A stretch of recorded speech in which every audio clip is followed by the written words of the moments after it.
ಇನ್ನೊಂದಾವರ್ತಿ ದೇವರ ಸನ್ನಿಧಿಯಲ್ಲಿ ನಿಮ್ಮ ಮಧ್ಯದಲ್ಲಿ ನಿಲ್ಲುವುದಕ್ಕೆ ದೇವರು ಕೊಟ್ಟಿದ್ದ ಕೃಪೆಗಾಗಿ ಸ್ತೋತ್ರ. ನಾನು ಇವತ್ತು ನಿಮ್ಮೊಂದಿಗೆ ಮಾತಾಡೋಕ್ಕೆ ಇಷ್ಟಪಡೋಣ ವಿಷಯ, ಮಾರವನ್ನು ಮಧುರವಾಗಿ ಮಾರ್ಪಡಿಸಿದ ದೇವರು. ಅದಾയത് ಕೈಪನ್ನು ಮಧುರವಾಗಿ ಮಾರ್ಪಡಿಸಿದ ದೇವರು, ಕಹಿಯನ್ನು ಸಿಹಿಯಾಗಿ ಮಾರ್ಪಡಿಸಿದ ದೇವರು, ಮಾರವನ್ನು ಮಧುರವಾಗಿ ಸಿಹಿಯಾಗಿ ಮಾರ್ಪಡಿಸುವ ದೇವರು. ಒಂದು ವಾಕ್ಯ ಓದೋಣ ನಮಗೆ. ವಿಮೋಚನಾ ಕಾಂಡ 15ನೇ ಅಧ್ಯಾಯ 22-25. ಬಳಿಕ ಮೋಶೆಯು ಇಸ್ರಾಯೇಲರನ್ನ ಕೆಂಪು ಸಮುದ್ರದ ಬಳಿಯಿಂದ ಪ್ರಯಾಣ ಮಾಡಿಸಲು ಅವರು ಶೂರಿನ ಅರಣ್ಯದೊಳಗೆ 3 ದಿನ ನಡೆದು ಹೋದರು. ಅಲ್ಲಿ ಅವರಿಗೆ ನೀರು ಸಿಕ್ಕಲೇ ಇಲ್ಲ. ತರುವಾಯ ಮಾರಾ ಎಂಬ ಸ್ಥಳವನ್ನ ಸೇರಿದರು. ಆದರೆ ಆ ಸ್ಥಳದ ನೀರು ಕಹಿಯಾಗಿದ್ದರಿಂದ ಅವರಿಗೆ ಅದನ್ನು ಕುಡಿಯುವುದಕ್ಕಾಗದೆ ಹೋಯಿತು. ಅದರಿಂದಲೇ ಆ ಸ್ಥಳಕ್ಕೆ ಮಾರಾ ಎಂದು ಹೆಸರಾಯಿತು. ಜನರು ನಾವೇನು ಕುಡಿಯಬೇಕೆಂದು ಮೋಶೆಯ ಮೇಲೆ ಗುಣಗುಟ್ಟುತ್ತಿರಲು ಮೋಶೆ ಯೆಹೋವನನ್ನು ಪ್ರಾರ್ಥಿಸಿದನು. ಆಗ ಯೆಹೋವನು ಅವನಿಗೆ ಒಂದು ಗಿಡವನ್ನು ತೋರಿಸಿದನು. ಅದನ್ನು ಆ ನೀರಿನಲ್ಲಿ ಹಾಕಿದಾಗ ನೀರು ಸಿಹಿಯಾಯಿತು. ಎಲ್ಲರೂ ಪ್ರಾರ್ಥನಾಪೂರ್ವವಾಗಿ ಕುತ್ಕೋಬೇಕು. ಸುಮ್ಮನೆ ಇದ್ದಿದ್ದ ಏನು ಅರ್ಥ ಆಗೋದಿಲ್ಲ. ದಯವಿಟ್ಟು ಪ್ರಾರ್ಥನೆಯಲ್ಲಿ ಕುತ್ಕೋಬೇಕು. ದೇವರೇ ಸ್ತೋತ್ರಪ್ಪ. ಪ್ರೀತಿಯುಳ್ಳ ಸ್ವರ್ಗೀಯ ತಂದೆ, ನಾವು ನಿನ್ನ ಸನ್ನಿಧಿಯಲ್ಲಿ ಬಂದಿದ್ದಪ್ಪ. ನೀ ನಮ್ಮನ್ನು ಆಶೀರ್ವದಿಸಪ್ಪ. ನಿನ್ನ ರಕ್ತ ಕೋಟೆ ಒಳಪಲ್ಲಿ ನಮ್ಮನ್ನು ಕಾಪಾಡಪ್ಪ. ವಚನ ನಿನ್ನದಪ್ಪ, ನಾವು ನಿನ್ನದಪ್ಪ. ನೀ ನಮ್ಮೊಂದಿಗೆ ಮಾತಾಡಪ್ಪ. ಕಷ್ಟದಲ್ಲಿ, ಕಾಯಿಲಿನಲ್ಲಿ, ರೋಗದಲ್ಲಿ, ದುಃಖದಲ್ಲಿ, ಸಮಸ್ಯೆಯಲ್ಲಿ, ಮಾಟಮಂದ್ರ ಶಕ್ತಿಯಲ್ಲಿ ಯಾರಿಲ್ಲಿ ಬಂದಿದೋ ಅವ್ರ ಬಿಡುಗಡೆ ಹೊಂದಿ ವಾಪಸ್ ಹೋಗೋದಕ್ಕೆ ನೀ ಸಹಾಯ ಮಾಡಪ್ಪ. ಕೈ ಬಿಡಬೇಡಪ್ಪ. ಯೇಸು ಕ್ರಿಸ್ತನ ಹೆಸರಿನಲ್ಲಿ ಬೇಡಿಕೊಳ್ತಾ ಇದೆ ತಂದೆ, ಆಮೇನ್. ವಿಮೋಚನಾ ಕಾಂಡ 15ನೇ ಅಧ್ಯಾಯ 22-25 ವಾಕ್ಯ ನಾವು ಓದುವಾಗ, ಮಿಸ್ರೈಮಿಲ್ ನಿന്നും ಇಸ್ರಾಯೇಲ್ ಮಕ್ಕಳನ್ನೇ ಕರ್ಕೊಂಡು ಹೋಗ್ತಾ ಇದೆ. ಅವರು 3 ದಿನ ದೂರ ನಡೆದು ಬರುವಾಗ ಅವರಿಗೆ ಕುಡಿಯಕ್ಕೆ ನೀರಿಲ್ಲ. ಆ ಊರಿನ ಹೆಸರು ಮಾರ. ಆ ಊರಿನಲ್ಲಿ ಬಂದಾಗ ಅವರಿಗೆ ಕುಡಿಯಕ್ಕೆ ನೀರಿಲ್ಲದೆ ಅವರೆಲ್ಲ ಮೋಸ ಮೇಲೆ ಗುಣಗುಟ್ಟದು, ಕಲಾಟ ಮಾಡೋದು ಮಾಡಿದು. ಯಾಕಂದ್ರೆ ನಮಗೆ ಕುಡಿಯೋಕ್ಕೆ ನೀರಿಲ್ಲ, ನಮಗೆ ಭಾಳ ಕಷ್ಟ ಆಗುತ್ತಲ್ಲೋ. ಅದೇ ಥರ ಅವರಿಗೆ ಕುಡಿಯೋಕ್ಕೆ ನೀರಿಲ್ಲ. ಆವಾಗ ಒಂದು ಬಾವಿ ನೋಡಿದು, ಒಂದು ಚಿಕ್ಕ ಬಾವಿ ನೋಡಿದು. ಅಲ್ಲಿ ನೀರು ಹಿಡಿದಿದ್ದು. ಅವರ ನೀರು ಕುಡಿದಿದ್ದು. ನೀರು ಕುಡಿಯುವಾಗ ಅಯ್ಯೋ ಭಾಳ ಕಹಿಯಾಗಿ ಬಿಟ್ಟಿದ್ದು. ಅವರಿಗೆ ಕುಡಿಯೋಕ್ಕಾಗೋದಿಲ್ಲ. ಅವರೆಲ್ಲರೂ ಮೋಸ ಮೇಲೆ ಗುಣಗುಟ್ಟದು, ಬೈಯೋದು ಮಾಡುವಾಗ ಮೋಸ ಏನು ಮಾಡಿದು? ದೇವರಿಗೆ ಬೇಡಿಕೊಂಡಿದ್ದು. ದೇವರಿಗೆ ಬೇಡಿಕೊಳ್ಳುವಾಗ ದೇವರು ಮೋಸಕ್ಕೆ ಹೇಳಿದು, ಅಲ್ಲಿ ಒಂದು ವೃಕ್ಷ ನಿಲ್ತಾ ಇದೆ. ಆ ವೃಕ್ಷಂದೆ ಒಂದು ಕೊಂಬು ಹಿಡ್ಕೊಂಡು ಬಂದು, ಒಂದು ಎಲೆ ಹಿಡ್ಕೊಂಡು ಬಂದು ಆ ನೀರಿನಲ್ಲಿ ಹಾಕು, ಆವಾಗ ಏನಾಗುತ್ತೆ? ಸಿಹಿ ಆಗುತ್ತೆ ಎಂದು ಹೇಳಿದು. ಅದೇ ಥರ ಮೋಸ ಮಾಡಿ ಆವಿ ಒಳಗೆ ಬಂದು ಆ ನೀರಿಟ್ಟು ಆ ಎಲೆ ಇಟ್ಟಿದ್ದು, ಕೊಂಬೊಡೆದ ಇಟ್ಟು ಅವರು ನೀರು ಕುಡಿದು ನೋಡುವಾಗ ಒಳ್ಳೆ ಸಿಹಿಯಾದ ನೀರು. ನಮ್ಮ ದೇವರು ಯಾರನ್ನು ಯೋಧನೆ ಮಾಡು, ನಮ್ಮ ದೇವರಾಲ ಅಸಾಧ್ಯವಾದ ಏನೇಳಿದೆಯಾ? ಯಾವುದೂ ಇಲ್ಲ. ಅದೇ ಥರ ಕಹಿ ನೀರನ್ನೇ ಸಿಹಿ ನೀರಾಕಿ ಮಾರ್ಪಡಿಸಿದ್ವು ಅಲ್ಲಿ. ಪ್ರಿಯ ಮಕ್ಕಳೇ, ನಿನ್ನ ಜೀವಿತದಲ್ಲಿ ನಿನಕ ಅನೇಕ ಕಹಿಯಾದ ವಿಷಯಗಳಿರ್ಬೋದು. ಕಡಪಾರವಿರ್ಬೋದು, ಮಾಟಮಂದ್ರ ಶಕ್ತಿಯಲ್ಲಿ ನರಳಾಡ್ತಾ ಇರ್ಬೋದು, ದೆವ್ವ ಕಾಟೆಯಲ್ಲಿ ನರಳಾಡ್ತಾ ಇರ್ಬೋದು. ಏನೆಲ್ಲ ಕಷ್ಟ ನಿನಗಿದೆಯೋ ನನಗೆ ಗೊತ್ತಿಲ್ಲ, ದೇವರಿಗೆ ಗೊತ್ತು. ನೀ ದೇವರ ಮುಂದೆ ಅಳುತ್ತು ಗೋಳಾಡಿ ಪ್ರಾರ್ಥನೆ ಮಾಡಿದ ಸಾಕು. ನೀ ಗುಣಗುಟ್ಟಕ್ಕೆ ಹೋಗಬಾರ್ದು, ಕಲಾಟ ಮಾಡೋಕ್ಕೆ ಹೋಗಬಾರ್ದು. ಆಕಾಶ ಭೂಮಿಯನ್ನು ಉಂಡು ಮಾಡಿ ನಿನ್ನೆ ಸೃಷ್ಟಿ ಮಾಡಿದ ದೇವರಾಣ ನಮ್ಮ ಯೇಸು ಕ್ರಿಸ್ತನು. ಆ ಯೇಸು ಕ್ರಿಸ್ತನ ಮುಂದೆ, ಆ ದೇವರ ಮುಂದೆ ನೀ ಗೋಳಾಡಿ ಅಳುಬೇಕು. ಅಳುವಾಗ ದೇವರ ಏನು ಮಾಡ್ತತೆ? ಕಹಿಯಾದ ಅನುಭವದನ್ನೇ ಸಿಹಿಯಾಗಿ ಮಾರ್ಪಡಿಸುತ್ತೆ. ಅದೇ ಥರ ಸಿಹಿಯಾಗಿ ಮಾರ್ಪಡಿಸಿದ ಒಂದು ವ್ಯಕ್ತಿಯ ನಮಗೆ ನೋಡೋಣ. ರೂತ್ 1ನೇ ಅಧ್ಯಾಯ 1-5 ವಾಕ್ಯ ಓದೋಣ. ರೂತ್ 1ನೇ ಅಧ್ಯಾಯ 1-5 ವಾಕ್ಯ ಓದು. 1ನೇ ಅಧ್ಯಾಯ 1-5 ವಾಕ್ಯ. ನ್ಯಾಯಸ್ಥಾಪಕರು ಆಳುತ್ತಿದ್ದಾಗ ದೇಶದಲ್ಲಿ ಬರ ಬಂದದ್ದರಿಂದ ಯಹೂದ ಪ್ರಾಂತದ ಬೇತ್ಲೆಹೇಮಿನವನೊಬ್ಬನು ತನ್ನ ಹೆಂಡತಿ 2 ಕುಮಾರರ ಸಹಿತವಾಗಿ ಮೋವಾಬ್ ದೇಶದಲ್ಲಿ ವಾಸ ಮಾಡಬೇಕೆಂದು ಹೊರಟು ಹೋದನು. ಆ ಮನುಷ್ಯನು ಎಲಿಮೆಲೆಕನೆಂದು, ಅವನ ಹೆಂಡತಿಗೆ ನವೋಮಿ ಎಂದು, 2 ಮಕ್ಕಳಿಗೆ ಮಹಲೋನ್ ಕಿಲ್ಯೋನ್ ಎಂದು ಹೆಸರು. ಪ್ರಿಯ ಮಕ್ಕಳೇ, ಕಿವಿ ಇಟ್ಟು ಕೇಳು. ರೂತನ ಪುಸ್ತಕದಲ್ಲಿ ಒಂದು ವ್ಯಕ್ತಿ ಎಲಿಮೆಲೇಕ್, ಅವನ ಹೆಂಡತಿಯ ಹೆಸರು ನವೋಮಿ, ಅವನ ಮಕ್ಕಳ ಹೆಸರು, ಅವ್ರಿಗೆ 2 ಗಂಡು ಮಕ್ಕಳಿದೆ. ಒಬ್ಬನ ಹೆಸರು ಮಕ್ಳೋನ್, ಇನ್ನೊಬ್ಬರ ಹೆಸರು ಕಿಲ್ಯೋನ್. 2 ಹೆಸರಿದ ಗಂಡು ಮಕ್ಕಳು ಇರೋದಿದು. ಆ ಊರಿನಲ್ಲಿ ಬಹಳ ಬರಗಾಲ ಆಯಿತು. ಯಾವ ಊರಿನಲ್ಲಿ? ಬೇತ್ಲೆಹೇಮ್ ಎನ್ನೋ ಊರಿನಲ್ಲಿ ಸ್ವಲ್ಪ ಬರಗಾಲ. ಅವರಿಗೊಬ್ಬರು ಕಲ್ಲೆಲ್ಲ ಬರಗಾಲ ಬಂದಿದೆ, ಎಲ್ಲರಿಗೂ ಬರಗಾಲ ಬಂದಿದ್ದು. ಆವಾಗ ದೇವರನ್ನೇ ಬಿಟ್ಟು ಹೋಗಿನಂಗೆ ಆ ಊರು ಬಿಟ್ಟ ಅವ್ರು ಎಲ್ಲಿ ಹೋಯ್ತದೋ, ಮೋವಾಬ್ ಒಂದು ಬರ್ದ ಊರಿലേക്ക് ಹೋಯ್ತು. ಎಲಿಮೆಲೇಕ, ನವೋಮಿ ಈ 2 ಗಂಡು ಮಕ್ಕಳು ಸೇರಿ ಮೋವಾಬ್ ಅನ್ನೋ ಊರಿലേക്ക് ಹೋಯ್ತು. ಪ್ರಿಯ ಮಕ್ಕಳೇ, ഈ ಮೊದಲು ಇರಿದಿದ್ದ ಊರ ಬೇತ್ಲೆಹೇಮ್ എന്ന് പറഞ്ഞാൽ ರೊಟ್ಟಿಯ ಮನೆ, ಸಮೃದ್ಧಿಯಾದ ಊರು. ನಾನು ಹೋಗಿ ನೋಡ್ಕೊಂಡು ಬಂದಿದೆ. ಸಮೃದ್ಧಿಯಾದ ಊರಾണ് ಬೇತ್ಲೆಹೇಮ್. ಅದು ದೇವರದಿ ಊರಾണ്. ಯೇಸು ಕ್ರಿಸ್ತನು 5 വൻകരയുടെ മധ്യഭാഗದಲ್ಲಿയാണ് ಹುಟ್ಟಿದದು. ಆ ಬೇತ್ಲೆಹೇಮ್ ಎನ್ನ ಊರಿನಲ್ಲಿയാണ് ಯೇಸು ಕ್ರಿಸ್ತು ಹುಟ್ಟಿ ಬಂದಿದ್ದದು. ಯೇಸು ಕ್ರಿಸ್ತು ಇದನ್ನು ಮೊದಲೇ ಯಾರದು ನೀವು ಯೋಚನೆ ಮಾಡಬಹುದು. ಈ ದೇವರೇ, മനുഷ്യനും ದೇವರುമായിട്ടുള്ള ಸಂಬಂಧ ಕಳೆದೋಯ್ತು.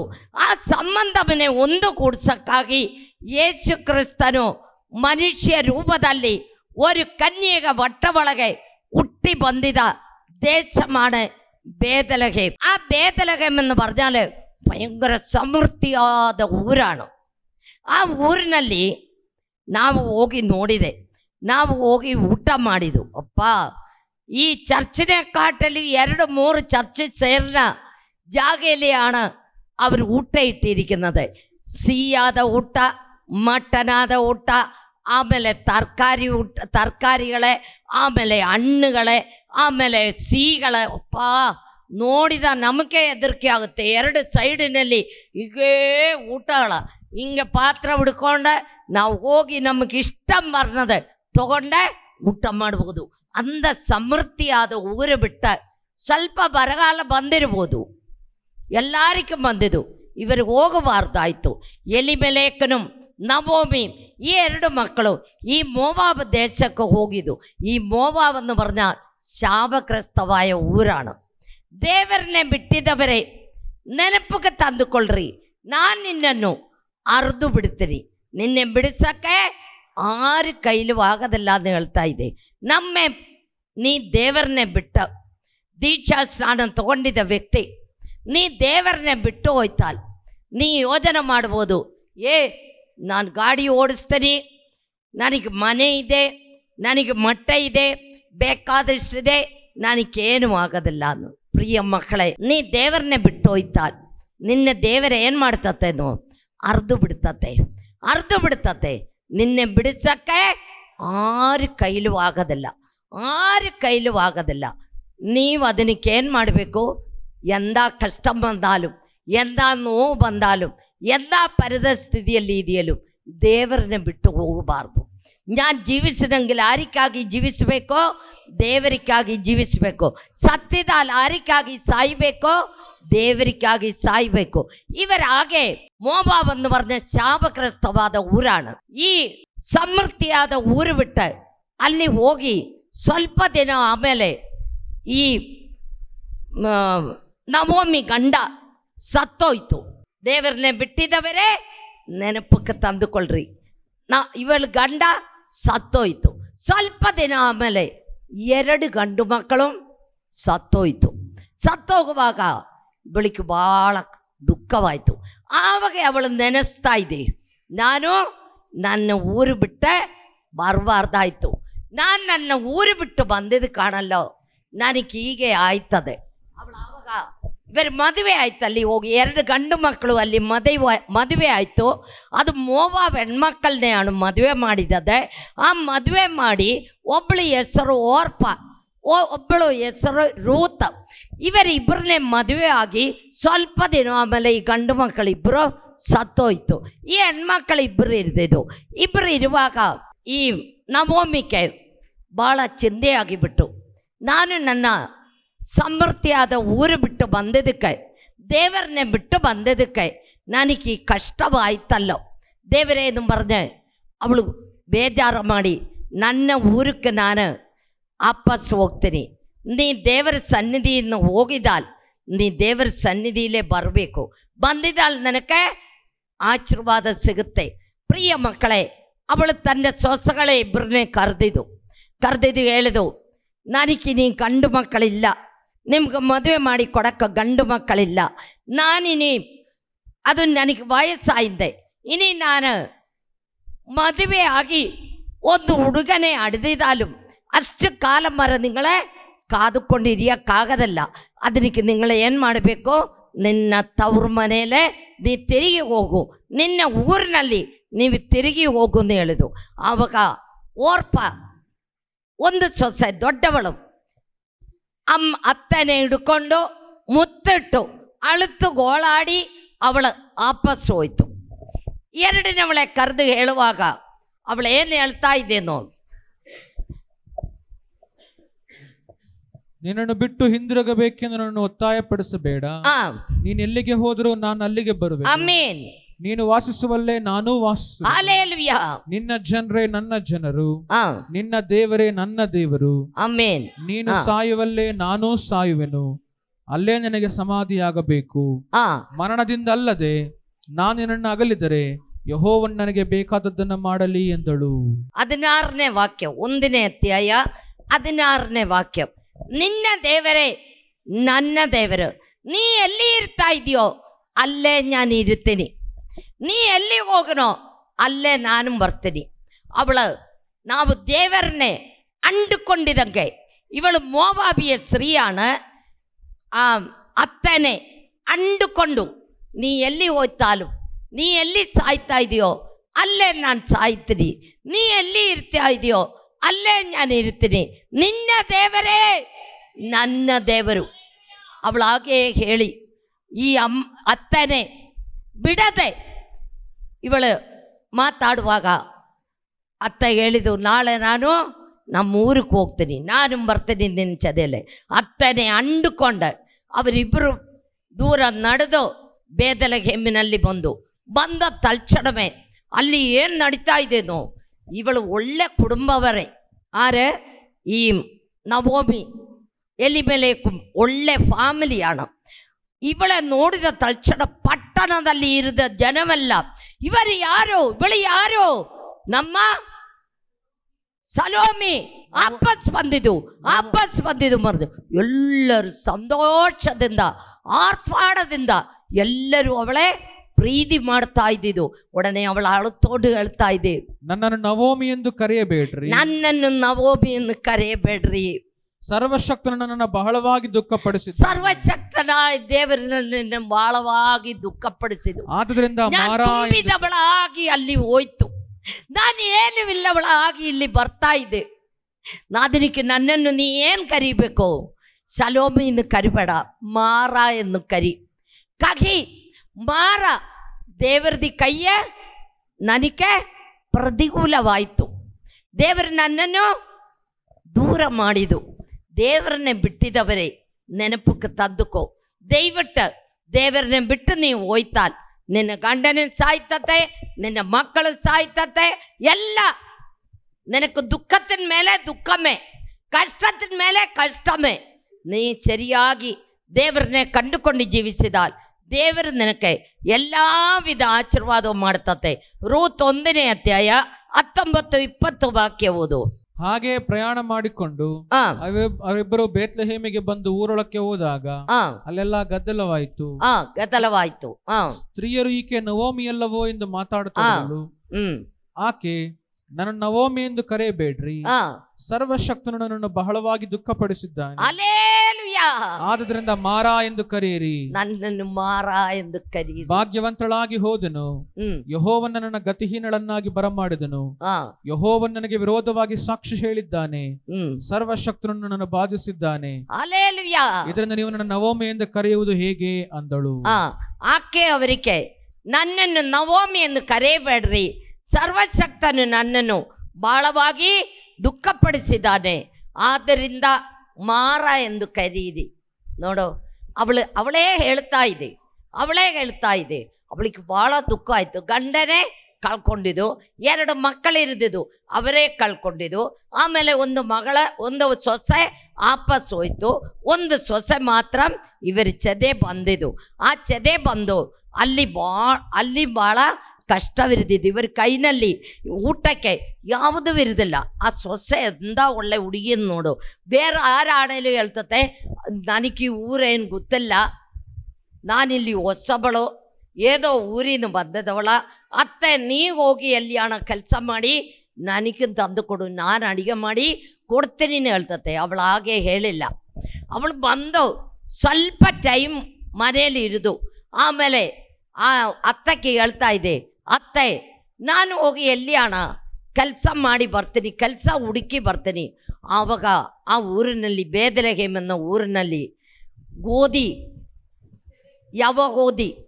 ഇതിൻ്റെ ಎಲ್ಲ ಸೀಸಣಾണ്, ಇದೆಲ್ಲ ಕೊಯ್ಯಿನ ಟೈಮಾണ്.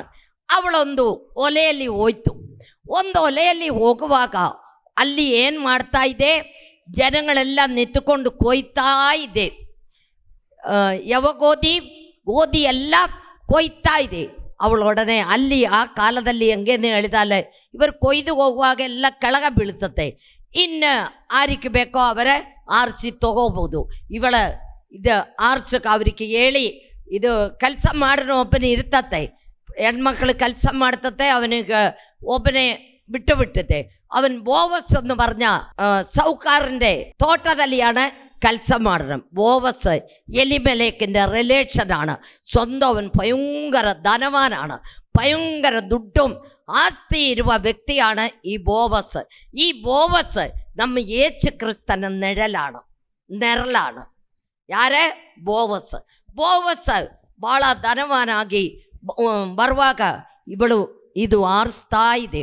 ಆ ಹುಡುಗಿ ಯಾರನ್ನು ಹೇಳುವಾಗ ಅಲ್ಲಿ ನಿತ್ಯದ ಒಬ್ಬರು ಹೇಳಿದವು, ನಮ್ಮ ಸಲೋಮಿ ಚದೆಯಲ್ಲಿ ಮೋವಾಬ್ ಊರಿൽ നിന്നും ಬಂದಿದ ವ್ಯಕ್ತಿയാണ്. ಅವಳು ಬಂದು ಮನೆಯಲ್ಲಿ ಸ್ವಲ್ಪ ತಿರುದು ಆಮೇಲೆ ಇಲ್ಲಿ ತೆಗಿಯಕ್ಕಾಗಿ ಬಂದಿದ್ದು ಅಂತ ಹೇಳಿದು. ಆ ಒಡನೆ ಬೋವಸ್ ಹೇಳಿದು, ಅವಳೆ ಯಾರು ಏನು ಮಾಡಬಾರ್ದು, ಅವಳೆ ಇಷ್ಟ ಬೋಲೆ ಆರಿಸ್ಕೊಳ್ಳಟ್ಟೆ ತಗೊಳ್ಳಟ್ಟದು ಹೇಳಿ ಬೋವಸ್ಸಿನ ಅವಳ ಮೇಲೆ ಕನಿಗರವಾಯಿತು. ಅವಳೆಲ್ಲ ಆರಿಸ್ಕೊಂಡು ಆಮೇಲೆ ಊಟ ಟೈಮ್ ಆಗುವಾಗ ಹೆಣ್ಮಕ್ಳೆಲ್ಲ ಊಟ ಮಾಡ್ತಾ ಇದೆ. ಇವಳಿಗೆ ಊಟ ಏನೋ ತಗೊಂಡೋಯ್ತಾ, ಅಲ್ಲಿ ಏನೂ ಇಲ್ಲ. ಅವರೆಲ್ಲ ಬೋವಸ್ ಹೇಳಿದು, ಅವಳಿಗೂ ಊಟ ಕೊಡುವುದೇ. ಹೊಟ್ಟೆ ತುಂಬ ಇವಳು ಊಟ ಮಾಡಿ ಮಿಕ್ಕಿದದ ಯಾರಿಗೆ ತಗೊಂಡು ಮದ್ದು ಕೊಟ್ಟಿದ್ದು? ಅತ್ತಕ್ಕೆ ತಗೊಂಡು ಮದ್ದು ಕೊಟ್ಟಿದ್ದು. ಮಗಳೇ ನೀ ಇವತ್ತೆಲ್ಲಿ ಕೆಲಸಕ್ಕೆ ಹೋಯ್ತು ಅನ್ನ ಅತ್ತೆ ಹೇಳುವಾಗ ಅವಳಿಗೆ ಹೇಳಿದು, ಅಮ್ಮ ಬೋವಸ್ എന്ന് പറഞ്ഞ ധനവാന്റെ ഐശ്വര്യವಂತന്റെ ಒಲೆಯಲ್ಲಿയാണ് ನಾನು ಕೆಲಸಕ್ಕೆ ಹೋಯ್ತದ್ದು. ಉಡನೆ ಹೇಳಿದು, ಆ ಬೋವಸ್ ನಮ್ಮ ಸ್ವಂತ ರಿಲೇಷನಾണ്, ಎಲಿಮೆಲೇಕಿൻ്റെ അവൾ ಗಂಡൻ്റെ ಸ್ವಂತ ರಿಲೇಷನಾണ്. അവൻ നിന്നെ വിമോചിസക്ക ಒಳ್ಳೆ ವ್ಯಕ್ತಿയാണ്. ನೀನು ಅವಳು ಒಳ್ಳೆ ಹೆಸರು ತಗೊಂಡಿದ್ದು. ಅಲ್ಲಿ ಕೆಲಸಕ್ಕೆ ಹೋಗುವಾಗ ಒಳ್ಳೆ ಹೆಸರು ಯಾರು ತಗೊಂಡಿದ್ದು? ಈ ರೂತಳು ತಗೊಂಡಿದ್ದು. ಯಾವ ಕೆಟ್ಟ ಹೆಸರು ಮಾಡಿಲ್ಲ, ಯಾರ ಹತ್ರ ಕಲಾಟ ಮಾಡಿಲ್ಲ, ಯಾರ ಹತ್ರ ಏನು ಮಾಡಿಲ್ಲ, ಒಳ್ಳೆ ಹೆಸರು ತಗೊಂಡಿದ್ದು. ಒಳ್ಳೆ ಹೆಸರು ತಗೊಂಡಿದ್ದಕ್ಕೆ ಎಲ್ಲರಿಗೂ ಅವಳ ಮೇಲೆ ಏನಾಯಿತು? ಪ್ರೀತಿ ಆಯಿತು. ಪ್ರೀತಿಯಾಗಿ ಅವಳ ಅಲ್ಲಿ ಕೆಲಸ ಮಾಡುವಾಗ ಸಾಯಂಕಾಲ ಅವಳು ಮಾಡಿದೆ ಎಲ್ಲ ಇದು ಮಾಡಿ ತಗೊಂಡು ಬರ್ತತೆ. ತಗೊಂಡು ಬಂದ ಅತ್ತ ಕೈಲೇ ಕೊಡ್ತತೆ. ಪ್ರಿಯ ಮಕ್ಕಳೇ, ಹಾಗೆ ಬಂದ 2ನೇ ಅಧ್ಯಾಯ 10ನೇ ವಾಕ್ಯ ಓದು ಮಗ. ರೂತಳು ಅವನಿಗೆ ಸಾಷ್ಟಾಂಗ ನಮಸ್ಕಾರ ಮಾಡಿ, ಪರದೇಶಿಯಾದ ನನ್ನಲ್ಲಿ ಇಷ್ಟು ಕಟಾಕ್ಷವೇಕೆ ಅನ್ನಲು ಬೋವಜನು, ನಿನ್ನ ಗಂಡನು ಸತ್ತ ಮೇಲೆ ನಿನ್ನ ಅತ್ತೆಯನ್ನ ಪ್ರೀತಿಸಿ ತಂದೆ ತಾಯಿಗಳನ್ನ ಸ್ವದೇಶವನ್ನ ಬಿಟ್ಟು ನೀನು ಈವರೆಗೆ ಅರಿಯದ ಜನರ ಬಳಿಗೆ ಬಂದಿರುವಿ ಎಂದು ನನಗೆ ಹಲ್ಲೆಲೂಯಾ. ನೋಡೋ, ನೀನ್ ನಿನ್ನ ತಂದೆ ತಾಯಿನೇ, ನಿನ್ನ ಬೆಂದು ಮಿತ್ರಾದಿಗಳೇ, ನಿನ್ನ ದೇವರನ್ನೇ ಬಿಟ್ಟ ನೀ ನವೋಮಿ ಚದೆಯಲ್ಲಿ ಬಂದಿದ ವಿಷಯ ನಮಗೆಲ್ಲರಿಗೂ ಗೊತ್ತು. ಅದಕ್ಕೆ ನಾನು ನಿನ್ನ ಮೇಲೆ ಕನಿಕರ ಮಾಡುತ್ತಾ ಇದ್ದೆ. ಪ್ರಿಯ ಮಕ್ಕಳೇ, ಜಾತಿ ಅಲ್ಲ ಮುಖ್ಯ, ಕುಲವಲ್ಲ ಮುಖ್ಯ. ದೇವರನ್ನೇ ಕಂಡುಕೊಂಡು ದೇವರ ಸನ್ನಿಧಿಯಲ್ಲಿ ಯಾರು ಬರ್ತಾ ಇದೆಯೋ ಅವರೇ ದೇವರ ಪ್ರೀತಿ ಮಾಡ್ತತೆ. ದೇವರ ಸೃಷ್ಟಿ ಮಾಡಿದೆ ಗಂಡು ಹೆಣ್ಣು ಎರಡೇ ಜಾತಿಯೇ, ಬೇರೆ ಎಲ್ಲ ಮನುಷ್ಯರು ಮಾಡಿದ ಜಾತಿಯಾಣ.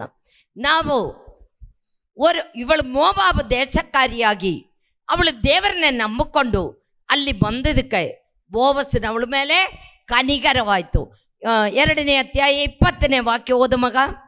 ಆಗ ನವೋಮಿಯು ಸತ್ತವರೆಗೂ ಬದುಕುವರೆಗೂ ಬಿಡದೆ ದಯ ತೋರಿಸುತ್ತಿರುವ ಇವನು ಯೆಹೋವನಿಂದ ಆಶೀರ್ವಾದ ಹೊಂದಲಿ ಎಂದು ಹಲ್ಲೆಲೂಯಾ. ಸತ್ತವರನ್ನೇ ಉಳಿದಿದ್ದವರನ್ನೇ ಪ್ರೀತಿ ಮಾಡುವ ದೇವರಾಣ ಯಾರ? ನಮ್ಮ ಯೇಸು ಕ್ರಿಸ್ತನು. ಆ ಬೋವಸ್ അതുപോലെ ಇವಳೆ ರೂತ್ 2ನೇ ಅಧ್ಯಾಯ 12ನೇ ವಾಕ್ಯ ಓದು ಮಗ. ನೀನು ಮಾಡಿದ ಉಪಕಾರಕ್ಕೆ ಪ್ರತಿಯಾಗಿ ಯೆಹೋವ ನಿನಗೆ ಉಪಕಾರ ಮಾಡು. ಹಲ್ಲೆಲೂಯಾ. ನೀ ಮಾಡಿದ ಉಪಕಾರಕ್ಕೆ ಪ್ರತಿಯಾಗಿ ಯೆಹೋವನು ನಿನಗೆ ಉಪಕಾರ ಮಾಡಲಿ. ನೀನು ಯಾವತ್ತನ ರೆಕ್ಕೆಗಳ ಮರೆಯಲ್ಲಿ ಆಶ್ರಯಿಸಿಕೊಳ್ಳೋದಕ್ಕೆ ಬಂದಿದ್ದೀಯೋ ಹಲ್ಲೆಲೂಯಾ, ಆ ಇಸ್ರಾಯೇಲ್ ದೇವರಾದ ಯೆಹೋವ ನಿನಗೆ ಉತ್ತಮವಾದ ಪ್ರತಿಫಲವನ್ನು ದಯಪಾಲಿಸಲಿ. ನೀನು ಯಾರ ರೆಕ್ಕೆಯಲ್ಲಿ ಮಾಡ್ಕೊಂಡು ಬಂದಿದೆ? ಇಲ್ಲಿ ಯೇಸು ಕ್ರಿಸ್ತನ ರೆಕ್ಕೆಯಲ್ಲಿ ನಾವೆಲ್ಲ ಮರೆಯಾಯ್ತೆ. ಅವಳ 6 ರೆಕ್ಕೆಯಲ್ಲಿ ಬಂದಿದೆ. ದೇವರದಿ ರೆಕ್ಕೆಯಲ್ಲಿ ಮರೆಯಾಗಿ ಅವಳ ಬಂದಿದೆ. ಯಾರ ಚದೆಯಲ್ಲಿ? ಸಲೋಮಿ ಚದೆಯಲ್ಲಿ ಬಂದಿದೆ. ರೂತಳ ನವೋಮಿ ಚದೆಯಲ್ಲಿ ಬಂದಿದೆ. ಓದು ಮಗ, ಇನ್ನೊಂದು ಸರಿ ಅದ. ನೀನು ಮಾಡಿದ ಉಪಕಾರಕ್ಕೆ ಪ್ರತಿಯಾಗಿ ಯೆಹೋವ ನಿನಗೆ ಉಪಕಾರ ಮಾಡ. ನೀ ಮಾಡಿದ ಉಪಕಾರಕ್ಕೆ ಪ್ರತಿಯಾಗಿ ಅವಳು ಏನು ಉಪಕಾರ ಮಾಡಿದೆ? ಅತ್ತೆನೆ ಬಿಡಾದೆ, ಅತ್ತೆನೆ ಹಿಂಬಾಲಿಸ್ಕೊಂಡು ನಿನ್ನ ದೇವರೇ ನನ್ನ ದೇವರು, ನಿಜವಾದ ದೇವರನ್ನೇ, ಆಕಾಶ ಭೂಮಿ ಉಂಡು ಮಾಡಿದ ದೇವರನ್ನೇ, ನನ್ನೇ ನಿನ್ನೆ ಸೃಷ್ಟಿ ಮಾಡಿದ ದೇವರನ್ನೇ ಅವಳು ಏನು ಮಾಡಿದು? ಅಂಡುಕೊಂಡು ಬಂದಿದ್ದಕ್ಕೆ ನಿನಗೆ ಏನು ಮಾಡಬೇಕು ನಾವನ್ನ ಹೇಳ್ತಾ ಇದೆ? ನಿನಗೆ ಪ್ರತಿಯಾಗಿ ಉಪಕಾರ ಮಾಡಲಿ. ನಿನಗೆ ಪ್ರತಿಯಾಗಿ ಉಪಕಾರ ಮಾಡಲಿ ಎಂದು ಹೇಳಿದು. അതുപോലെ തന്നെ 2ನೇ ಅಧ್ಯಾಯ 22ನೇ ವಾಕ್ಯ ಓದು. 22, 23ನೇ ವಾಕ್ಯ. ತನ್ನ ಸೊಸೆಯಾದ ರೂತಳಿಗೆ, ನನ್ನ ಮಗಳೇ, ನೀನು ಅವನ ಹೆಣ್ಣಾಳುಗಳ ಸಂಗಡ ಹೊರಟು ಹೋಗುವುದು ಒಳ್ಳೆಯದು, ಬೇರೆ ಹೊಲದಲ್ಲಿ ನಿನಗೆ ತೊಂದರೆಯಾದೀತು ಎಂದು ಹೇಳಿದಳು. ನೀ ಬೇರೆ ಯಾವ ಹೊಲೆಯಲ್ಲಿ ಹೋಗಬಾರ್ದು, ಅದೇ ಹೊಲೆಯಲ್ಲಿ ಹೋಗಿ ನೀ ಕೆಲಸ ಮಾಡಬೇಕು. ಯಾರ ಹತ್ರ ನೀನೆ ಏನು ಮಾಡಕ್ಕೆ ಹೋಗಬಾರ್ದು, ಅಲ್ಲೇ ಹೋಗ್ಬೇಕು ಅಂತ ಹೇಳಬೇಕು ಹೇಳಿದು. ಆಮೇಲೆ ಅದರಂತೆ ರೂತಳು ಅತ್ತೆ ಮನೆಯಲ್ಲಿದ್ದುಕೊಂಡು ಜವೆಗೋದಿ ಮತ್ತು ಗೋಧಿಯ ಸುಗ್ಗಿ ತೀರುವವರೆಗೂ ಬೋವಜನ ಹೆಣ್ಣಾಳುಗಳ ಸಂಗಡಲೇ ಹಕ್ಕಲಾಯುತ್ತಿದ್ದಳು. ನೋಡೋ, ಬೋವಸ್ಸಿದೆ ಒಲೆಯಲ್ಲಿ ಇವಳ ಎಲ್ಲ ಕೆಲಸಗಳು ಮುಗಿನವರೆ ಅಲ್ಲೇ ಮಾಡಿದು. ಅಲ್ಲೇ ಮಾಡಿದಂಗ ಆಮೇಲೆ ಬೋವಸ್ಸನೆ ಇವಳು ಯೆಹೋವನನ್ನು ಆಶ್ರಯಿಸಿ ಬಂದಿದ್ದಾಳೆ ಎಂದು ತಿಳಿದು ಇವಳನ್ನು ವಿಮೋಚಿಸುವುದಕ್ಕೆ ಯೋಗ್ಯಳೆಂದು ತಿಳಿದು ಅವಳನ್ನು ವಿಮೋಚಿಸಿ, ನಮ್ಮ ವಿಮೋಚಕನ ಯಾರಾಣೆ? ಕರ್ತನಾದ ಯೇಸು ಕ್ರಿಸ್ತನು ನಮ್ಮೆ ವಿಮೋಚಿಸಕ್ಕಾಗಿ ಬರ್ತತೆ. ಅದೇ ತರ ಬೋವಸ್ ಈ ರೂತಲ್ನೇ ವಿಮೋಚಿಸಕ್ಕಾಗಿ ಇವಳು ಒಳ್ಳೆಯವಳು ಎನ್ನವನ್ ಯೋಜನೆ ಮಾಡಿ ಅವಳನ್ನೇ ಹೆಂಡತಿಯಾಗಿ ಯಾರು ತಗೊಂಡಿದೋ? ಈ ಬೋವಸ್ ಹೆಂಡತಿಯಾಗಿ, ಅದು ಒಬ್ಬನೇನೂ ಅಲ್ಲ ತಗೊಂಡಿದೆ. ಆ ಊರಿನ ಜನಗಳೆಲ್ಲ ಕರ್ಕೊಂಡು ಮೋವಾಬ್ ದೇಶದಲ್ಲಿನ ಸಲೋಮಿ ಚದೆಯಲ್ಲಿ ಒಂದು ನವೋಮಿ ಚದೆಯಲ್ಲಿ ಒಂದು ಹೆಣ್ಮಗಳು ಬಂದಿದೆ. ಅವಳದಿ ಗಂಡಂದರ್ಗೆಲ್ಲ ಭಾಳ ಹೊಲಗಳು ಆಸ್ತಿಗಳು ಇದೆ. ಆ ಆಸ್ತಿಗಳೆಲ್ಲ ನಾನು ತಗೊಂಡ ಇವಳನ್ನೇ ನನ್ನ ಹೆಂಡತಿಯಾಗಿ ಸ್ವೀಕಾರ ಮಾಡ್ತೀನಿ ಎಲ್ಲರಿಗೂ ಹೇಳಿ ಎಲ್ಲರೂ ಒಪ್ಪಿಕೊಂಡು ಅವಳನ್ನೇ ಹೆಂಡತಿಯಾಗಿ ತಗೊಂಡ್ಬಿಟ್ಟು ಅವಳಿಗೆ ಒಂದು ಪಾಪು ಹುಟ್ಟಿದು. ಆ ಪಾಪುನೇ ಯಾರ ನವೋಮಿ ಮಡಿ ಮೇಲೆ ಮಲ್ಸಿ ಅವನಿಗೆ ಏನು ಹೆಸರಿಟ್ಟಿದನು? ഒബേദെന്ന ಹೆಸರಿಟ್ಟಿതു. പ്രിയ മക്കളെ, ഈ ഒബേദെന്ന് പറഞ്ഞാലേ ദാവീദിൻ്റെ ಅಪ್ಪಂದಿ ಅಪ್ಪ. ಆ ಕುಲದಲ್ಲಿಯಾണ് ಯೇಸು ಕ್ರಿಸ್ತು ಹುಟ್ಟಿ ಬಂದಿದ್ದದು. ಕಹಿಯಾದ ವ್ಯಕ್ತಿಯೇ ಸಿಯಾಕಿ ಮಾರ್ಪಡಿಸಿದು. ಸಿಯಾಕಿ ಹೆಂಗೆ ಮಾರ್ಪಡಿಸಿದೆ? ಯೇಸು ಕ್ರಿಸ್ತನ ಕುಲದಲ್ಲಿ ಹುಟ್ಟಿ ಬಂದಿದ್ದಕ್ಕೆ ಅವಳು ಯೇಸು ಕ್ರಿಸ್ತನ ಒಂದು ವಿಷಯ ಹೇಳಿದಾಲ್, ಅವಳು ಯೇಸು ಕ್ರಿಸ್ತನ ಅಜ್ಜಿಯಾಗಿ ಬಂದಿದ್ದು. ಆ ಕುಲದಲ್ಲಿ ಅವಳು ಹುಟ್ಟಿ ಬಂದಿದ್ದಕ್ಕೆ ಅವಳ ಮಾರ ಎನ್ನುವ ಹೆಸರು ಅವಳದಿ ಹೋಗಿ ಏನಾಯಿತು? ಮಧುರವಾಗಿ ದೇವರು ಮಾರ್ಪಡಿಸಿದ್ದು, ಸಿಹಿಯಾಗಿ ಮಾರ್ಪಡಿಸಿದ್ದು. ಪ್ರಿಯ ಮಕ್ಕಳೇ, ನಿಂದೆ ಜೀವಿತದಲ್ಲಿ ಅನೇಕ ಕಹಿಯಾದ ವಿಷಯಗಳಿದೆ.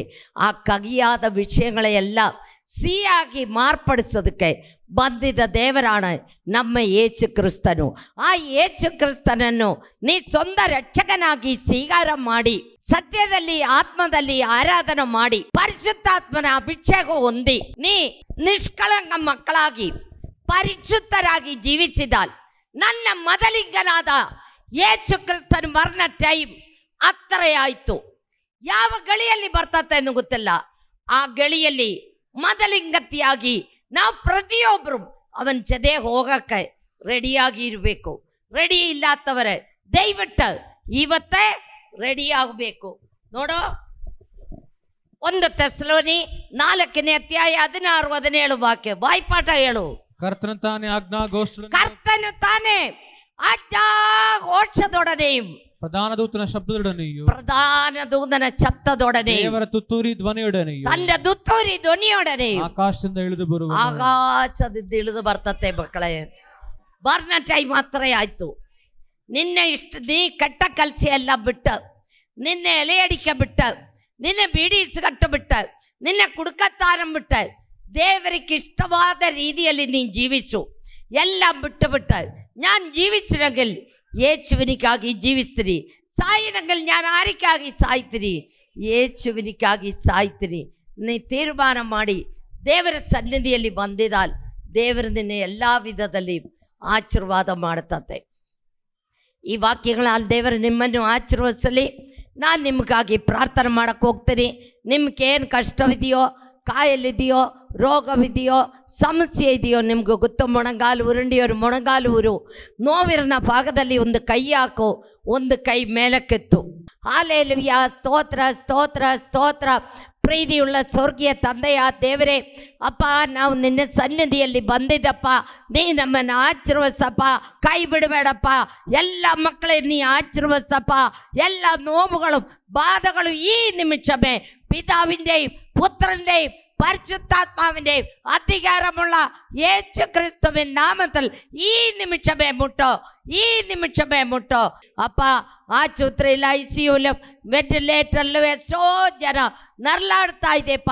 ಅವರೇ ನೀ ಆಶೀರ್ವದಿಸಪ್ಪ ದೇವರೇ.